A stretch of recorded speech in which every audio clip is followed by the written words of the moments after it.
أعوذ بالله من الشيطان الرجيم بسم الله الرحمن الرحيم أعوذ بالله من الشيطان الرجيم بسم الله الرحمن الرحيم. A dúpẹ́ fún Ọlọ́run. Alhamdulillah. Àwa tọrọ kẹ́kẹ́ fún gbogbo ìwúsí Ọlọ́run tán ti ṣípò padà.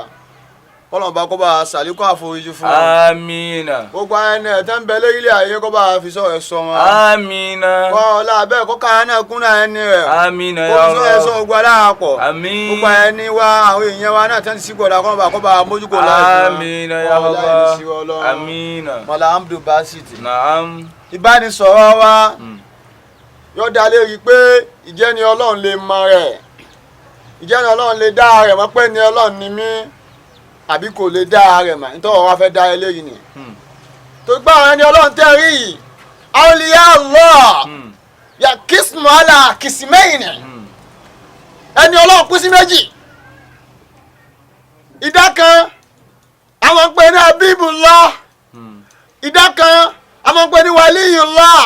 Habibullah òun ló wá Ọlọ́run pé Ọlọ́run nífẹ̀ẹ́ mi Ọlọ́run fi nífẹ̀ẹ́ àmọ́ àwọn Waliyullah àwọn làyò Ọlọ́run àwọn lọ̀rí Ọlọ́run kí lọ́lọ́run bá sọ ní Al-Qur'an Karim nínú Suratu Yunus chapter 10 verse 61 62 63 ká máa kébọ̀ bẹ̀rẹ̀ láti 61. Wa ma takunu fi sha'ni wa ma tatlu minhu min Qur'ani. Ẹ̀gbọ́n tọ́lọ́run bá wí ń bẹ̀. Wa ma takunu fi sha'ni wa ma tatlu minhu min Qur'ani. Olólùfẹ́ Ọlọ́run tí ń sọ pé Ọlọ́run nífẹ̀ẹ́ mi òun lè má mọ rẹ̀. Wa ma takunu fi sha'ni wa ma tatlu minhu min Qur'ani. tó pé kò tí ò bá Ọlọ́run nífẹ̀ẹ́ àbí ò nífẹ̀ẹ́ òun lè má da ẹ̀ má pẹ́ ní Ọlọ́run ló. àmọ́ ó lè yẹ yóò mọ rẹ̀ lọ́nà tó pọ̀ ọ̀nà wo ni ó fi gbà mọ rẹ̀ lẹ́yìn tí ó pọ̀ ni pé mọ̀ sọ́kọ̀. Wa ma takunu fi sha'ni wa ma tatlu minhu min Qur'ani. Ọlọ́run ní ìdá tó bá ṣe nǹkan kan káyà kankan ló ṣe lóore. Wa ma tatlu minhu min Qur'ani. àbọ̀ wọn gbé Kùránì ọwọ́ ń ka Kùránì ẹni tó dé pé Ọlọ́run fẹ́ mi àtẹnitọ́lọ́ ọba pè lọ́rẹ̀ ara rẹ̀ Habibullah ni pé Ọlọ́run fẹ́ mi. Wala ta'maluna min amali illa kunna ẹni tó bá wá ní pé ọ̀rẹ́ mi lélẹ́yìí táwọn méjì bá jọ ń ṣiṣẹ́. Wala ta'maluna illa min amali. bẹ́ẹ̀ látòkè bẹ́ẹ̀ látòkè. Wala ta'maluna. wà látàkó. Wa ma takunu fi sha'ni wa ma tatlu minhu min Qur'ani. àwọn méjì àjọ gbéṣẹ́ kan dání ẹni tó dúdú pé Ọlọ́run fẹ́ mi àtẹni tó dúdú pé àti ẹni tó jẹ́ pé ẹni Ọlọ́run ni wọ́n àjọ gbéṣẹ́ kan dání bó ẹ̀ á wò pé ta ni wàá ma rẹ̀ ẹni tó dúdú pé Ọlọ́run fẹ́ mi òun lè má ma rẹ̀. Wa ma takunu fi sha'ni. tó gbé ní tó gbé dání kò ní tí mo bá Ọlọ́run gbà bọ́lọ́run ò ti gbà. Wa ma takunu fi sha'ni wa ma tatlu àmọ́ ètò minhu ìjẹ́ pé min Ọlọ́run ní ọ̀rẹ́ mi Qur'ani. lélẹ́yìí tó gbé dání á ti máa fi hàn pé àwọn Ọlọ́run ti gbà á. Wa ma takunu fi sha'ni wa ma tatlu minhu min Qur'ani. nítorí ọ̀dà ilé pé ìjẹ́ Ọlọ́run lè dá rẹ̀ mọ̀ bí. Habibullah òun lè má tètè má rẹ̀ tó òun ló wá Ọlọ́run fi wá nífẹ̀ẹ́. Wa ma takunu fi sha'ni wa ma tatlu minhu min Qur'ani. Awliya wọ́n ti má ara rẹ̀ tó pọ́lọ́ ọba dídí ló dídí mú lọ́rọ̀ rẹ̀ Ọlọ́run yóò máa bá a ṣe Wa fàájì. ma takunu fi sha'ni wa ma tatlu minhu min Qur'ani. bóyá Habibullah òun wá ṣe sàárà Awliya òun náà wá ṣe sàárà Habibullah yìí láàrin ọ̀sẹ̀ kan lè má ti fi hàn pé sàárà tó ṣe àti gbà á. Wa ma takunu fi sha'ni wa ma tatlu minhu min àmọ́ Qur'ani. Awliya sàárà tó ṣe yín bó bá ti sí láti fi hàn pé àti gbà á. Wala ta'maluna min amali. àbí wọ́n á ṣàdúrà òun ni pé wọ́n ké Kùránì wọ́n wá mú àyà kan nínú Al-Qur'an kẹyìn wọ́n á fi bẹ lọ́hùn ibẹ̀ lọ́hùn wọ̀nyí Habibullah òun lè mọ́tì mọ̀ báyọ̀ lọ́hùn ti gbà. Wala ta'maluna min amalin illa kunna alaykum shuhuda. àmọ́ Awliya ike tó ń ké bí ṣe ń ké láti mọ bí wọn pa àti gbà. Wala ta'maluna min amalin illa kunna alaykum shuhuda tufiduna fi. ìyàtọ̀ tó wà láàrin Habibullah àti Awliya àlàfẹ́ yanjú yìí o. Wala ta'maluna min amalin illa kunna alaykum shuhuda. Ọlọ́run Awliya àwọ̀ Ọlọ́run tí ó bá tó wá sí nǹkan kan gan tí ó ṣe wala ta'maluna tí ó wá pe àwọn min Ọlọ́run amali illa kunna alaykum shuhuda. àìpé kankan Ọlọ́run àìtúmọ̀ wà pẹ̀lú àtúmọ̀ jẹ́rìí gbogbo tí bá ń ṣe. wala ta'maluna min amali illa kunna alaykum shuhuda istufiduna fi. kò sí ní tó fẹ́ pamọ́ nu tí àwọn ọ̀rẹ́ àwọn Ọlọ́run bá ṣe. istufiduna fi. lọ́tọ̀ ẹni tó ní ká fẹ́ òun náà kò sí tó pamọ́ ń bẹ̀rù àmọ́ àlè má ètè wo bẹ̀. istufiduna fi. torí pé àyà yìí àyà tá a fi bá kẹwọ́ tá à ń sọ yìí nínú Súrátù Tọ́há nígbà tó lọ́wọ́ bá ń sọ fún Ànábì Mùsá. alayhi salatu wassalam. ó ní. wàlíkẹ́tù àríkà máa bàtà mi ní wàhálà tó sí ní àìní. ọlọ́ni wàlíkẹ́tù àríkàtà máa bàtà mi ní wàhálà tó sí ní àìní.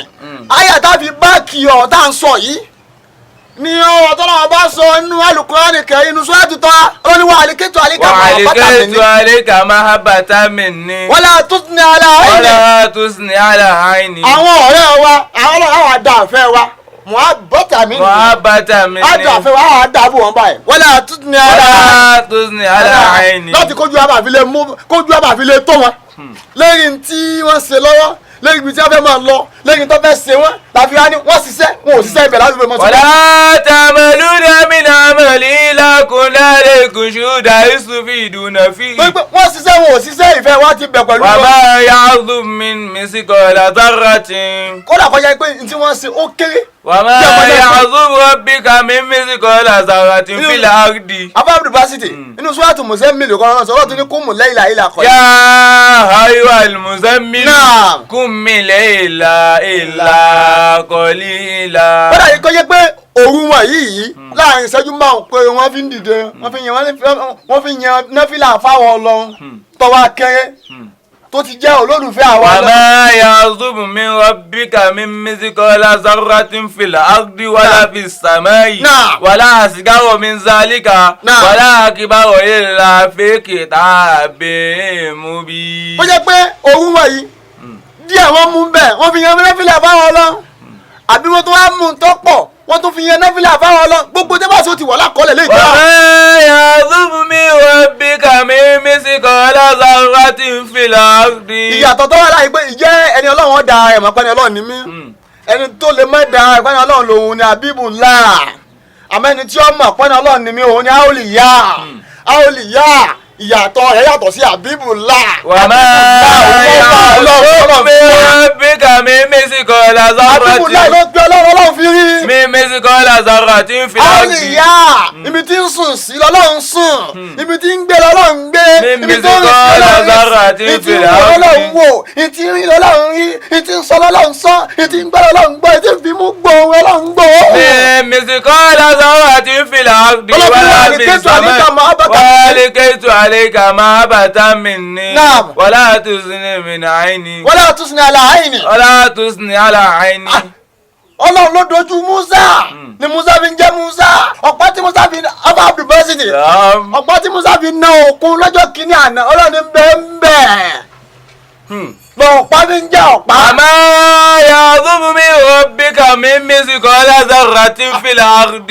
nígbà tí àwọn ìjọ Fíráúnà tí wọ́n péjọ tí wọ́n wá ń da oríṣiríṣi dálẹ̀ tí Musa wá ju tiẹ̀ lẹ̀ Ọlọ́run ń bẹ láàrin ọ̀pá Musa lọ́pá fi ń jẹ́ ọ̀pá ìsọ o. وما يعظم من ربك من مثقال ذرة في الأرض ولا في السماء. Ọlọ́run kò sí ní tẹ́sí في الأرض lẹ́yìn ilẹ̀ yìí ولا في السماء àbí lábẹ́ sẹ́yìn ولا أصغر من ذلك ولا أصغر من ذلك kódà kó yẹ pé n tó kéré báyìí ولا أكبر àbí wọ́n á tó wá tóbi إلا في كتاب مبين. ó ti wà náà kọ́lẹ̀ àníjọ́ foru àníjọ́ lọ láláì ní rí àníjọ́ lọ láláì ní kọ́lẹ̀ àníjọ́ lọ láláì ní sẹ́ àníjọ́ lọ láláì ní jẹ́ kó mú sí o wálé إلا ìtẹ́gbẹ́ في كتاب مبين. ألا إن أولياء الله لا خوف عليهم ولا هم يحزنون. ẹni bá dára ní Ọlọ́run ò lè dá ẹ̀mà ẹjọ́ kó yẹ pé ẹni Ọlọ́run tí ò lè dá ẹ̀mà Habibullah ni. ألا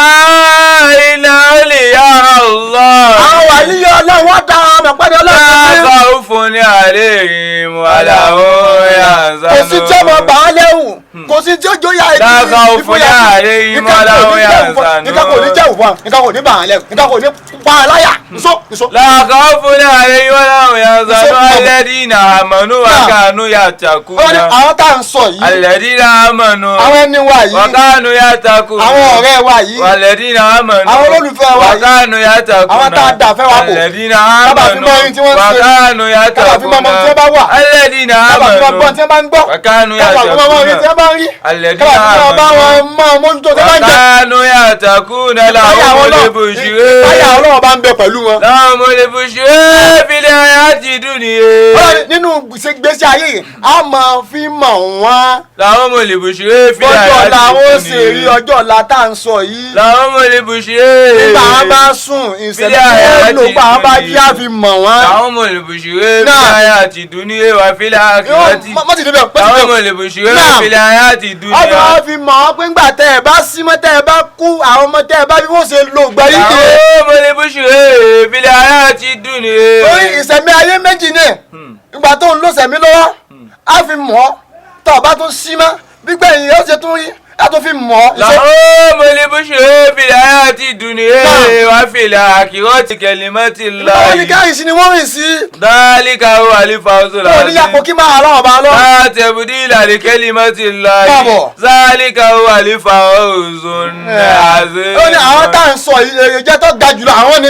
dhalika huwal fawzul azim. nítorí lágbára jùlọ nínú èrè àwọn ni. dhalika huwal fawzul nítorí azim. lágbára jùlọ nínú ká àwọn ni. dhalika huwal fawzul nítorí ga azim. jùlọ nínú dùnú àwọn ni. dhalika huwal fawzul azim. wala yanzuka qawluhum. Naam. innal izzata lillahi jami'an. Naam. huwa sami'un Ali ọlọ́ni alim. àwọn tá à ń sọ yìí lẹ́yìn tí wọ́n bá sọ ń parọ́ ọlọ́run àti tí wọ́n bá sọ fún wala yanzuka qawluhum. ẹ wò ní bàwọn lórí ẹ̀ wala yanzuka ìwọ qawluhum. táyà ẹ bá fún wọn wala yanzuka kò ní qawluhum. bẹ́ẹ̀ lórí ẹ̀ wala yanzuka ìwọ tó bá tó qawluhum. wá fáwọn èèyàn wala yanzuka Kò tó ní bẹ́ẹ̀ qawluhum. lórí ẹ̀. wala yanzuka qawluhum. Bọ̀bọ̀.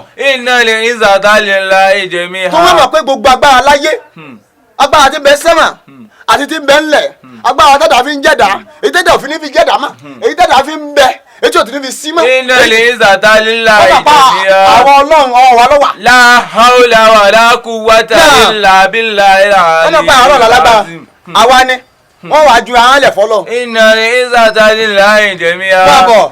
innal izzata lillahi jami'an. Náà. huwa sami'un tó pa àwọn ọlọ́run ọba tó gbọ́ ni wá huwa sami'un alim. ọba tó mọ̀ ni wá huwa sami'un ìdí alim. wọ́n ń tọkọ̀ agbọ́ huwa sami'un ìdí wọ́n ń alim. gbàgbà agbọ́ huwa sami'un ìdí ń alim. dùn wọn mọ́ huwa sami'un ìdí ń dùn alim. mọ́ wọn mọ́ huwa sami'un ìdí ń alim. bàánú jẹ́ mọ́ huwa ìdí sami'un wọ́n jẹ́ ká sí fún alim. àwọn àmọ́ náà huwa sami'un alim. kò sẹ́ni kan lẹ́yìn àwọn ọlọ́run huwa sami'un wọ́n mọ̀ alim. pé àwọn ọlọ́run làwọn ọlọ́run Allah. kò á sí tí ọmọ dẹrù bá wọn kò sí tí ọmọ já wọn láyà láwọn ẹni wa la fi sọ pé ǹjẹ́ ẹni ọlọ́run lè dá ẹ̀ mọ́ bí ẹni ọlọ́run pín sí méjì ala kìsìmẹ́ẹ̀nì ẹni ọlọ́run pín sí ya kọ́sìmọ́ ala kìsìmẹ́ẹ̀nì ẹni ọlọ́run pín sí méjì ẹni ọlọ́run kan bẹ àwọn là ń pè ní Habibullah àwọn kan bẹ à ń pè ní Awliya Allah àwọn Habibullah àwọn lè má mọra wọn tó pé wọ́n wá ọlọ́run fi nífẹ̀ẹ́ wọn àwọn Awliya Allah àwọn mọra wọn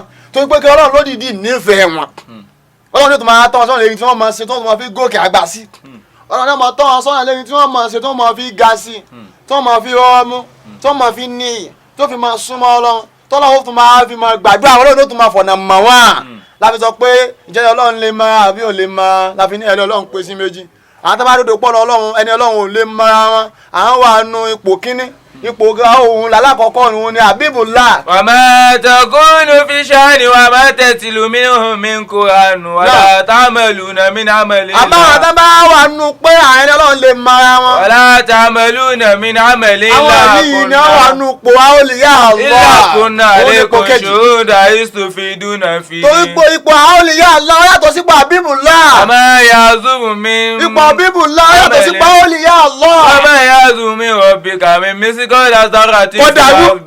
kọ̀dàrú wala fi samai. ọmọ jà léyìí pé sálẹ̀ mọ́ àbí wò lè wala mọ́. asgaru min zalika. àtọ́bá ní wò lè mọ́ ipò Habibullah lọ́wọ́. wala illa fi àtọ́bá ní ẹ̀rọ náà lè mọ́ ipò Awliya lọ́wọ́. ala inna awliya Allah la khawfun alayhim wa la hum يحزنون نعم. الذين آمنوا نعم. وكانوا يتقون نعم. لهم البشرى نعم. في الحياة الدنيا Ọlọ́run. لا تبديل لكلمة nínú Suratul Yunus àárọ̀ ti bá a sọ̀rọ̀ yìí. ذلك هو الفوز Chapter العظيم 10. ولا يزغ قولهم Verse 61. إن العزة لله 62, جميعا 63, هو 64. السميع العليم. ẹnu ìta gbẹ́ni kọ́ ọmọ kó bá a fàdúrà kà sí Àmín. ẹjẹ́ alékún sílẹ̀ tí ó máa súnmọ́ Ọlọ́run Àmín. ẹjẹ́ alékún sílẹ̀ tí ó wà Ọlọ́run ẹjẹ́ alékún sílẹ̀ tí ó tún máa lékún ní ìjọsìn sí gbogbo ìgbà tó o bá yẹ ti sí tó o ti sínú ipò kankan wọn náà gbìyànjú kó wà nùpò Habibullah tó bá wà nùpò Habibullah Ọlọ́run lè tún síjú wò ọ́ kó wá gbé ọ sípò Awliya Allah kọ́lọ́run ọba kó má bínú sí wa Àmín. kó sì wá lẹ́ni rẹ̀ Àmín. kó sì aláyànfẹ́ rẹ̀ Àmín. ẹnu ìta gbẹ́ni kọ́ ọmọ kó bá a fi bá a kà sí Àmín. kó ọ̀rẹ́ àyìn sí wọ̀ lọ Àmín. subhana rabbika وبالعزة عما يصفون وسلام على المرسلين والحمد لله رب العالمين.